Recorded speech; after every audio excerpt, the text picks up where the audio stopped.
కృత్రిమ మేధ వినియోగంతో వైద్య సేవల్లో విప్లవాత్మక మార్పులకు రాష్ట్ర ప్రభుత్వం శ్రీకారం చుట్టింది.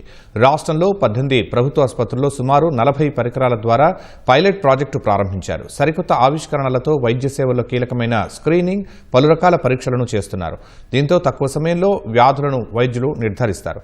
రోగులకు ఉన్నత చికిత్స వెంటనే అందించే అవకాశం ఉంటుంది.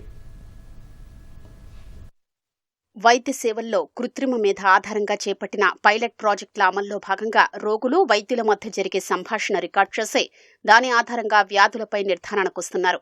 సత్తెనపల్లి ప్రాంతీయ ఆసుపత్రి, తెనాలి జిల్లా ఆసుపత్రి, విశాఖలోని విక్టోరియా, కాకినాడ జీజీహెచ్, పార్వతీపురం జిల్లా ఆసుపత్రిలో ఈ సేవలు ప్రయోగాత్మకంగా అందిస్తున్నారు. శరీరానికి అమర్చే పరికరాల సాయంతో నవజాత శిశువులకు అత్యవసర సమయాల్లో తేలికపాటి ఆక్సిజన్ అందించడం, వృద్ధుల్లో కీళ్ల నొప్పులకు కారణాల గుర్తింపు లాంటి సేవలు అందుబాటులోకి తెచ్చారు. విశాఖలోని మానసిక వైద్యశాల, అనంతపురం జీజీహెచ్, చాగల్లు పీహెచ్సీ, రాజానగరం ఉప కేంద్రాల్లో కొన్ని సంస్థలు ఏఐ అప్లికేషన్ల ద్వారా డయాగ్నోస్టిక్ పరీక్షలు చేస్తున్నాయి. ప్రాథమిక దశలో గుండె జబ్బులు, పిల్లల్లో న్యూరలాజికల్ డిజార్డర్లు, దగ్గు ద్వారా టీబీ గుర్తిస్తున్నారు.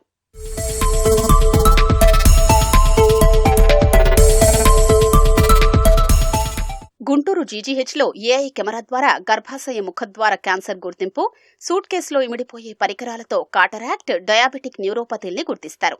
విజయవాడలోని జీజీహెచ్లో క్షయ గుర్తించడానికి ఆర్టీపీసీఆర్, రక్తహీనత, లుకేమియా పరీక్షలు, సిటీ డయాగ్నోస్టిక్ సెంటర్లో మధుమేహం, కిడ్నీ, థైరాయిడ్, రక్త పరీక్షలు సైతం ఏఐ ఆధారిత పరికరాలతో చేస్తున్నారు.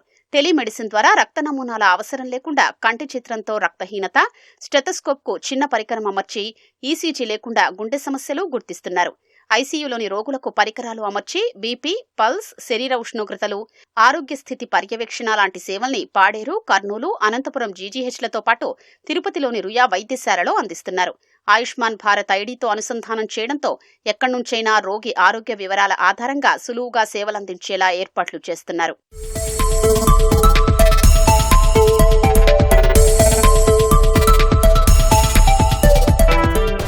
రాష్ట్ర ప్రభుత్వం ఇప్పటికే రతన్ టాటా ఇన్నోవేషన్ హబ్ సహకారంతో వైద్య సేవల్లో సాంకేతికతపై దృష్టి సారించింది.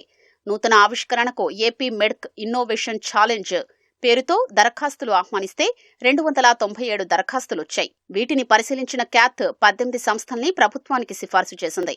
అవి అందించే ప్రయోగాత్మక సేవల ఫలితాల్ని క్యాత్ విశ్లేషించాక సీఎం చంద్రబాబుకు నివేదిక అందజేస్తామని వైద్యారోగ్య శాఖ మంత్రి సత్యకుమార్ యాదవ్, కార్యదర్శి వీరపాండియన్ వెల్లడించారు.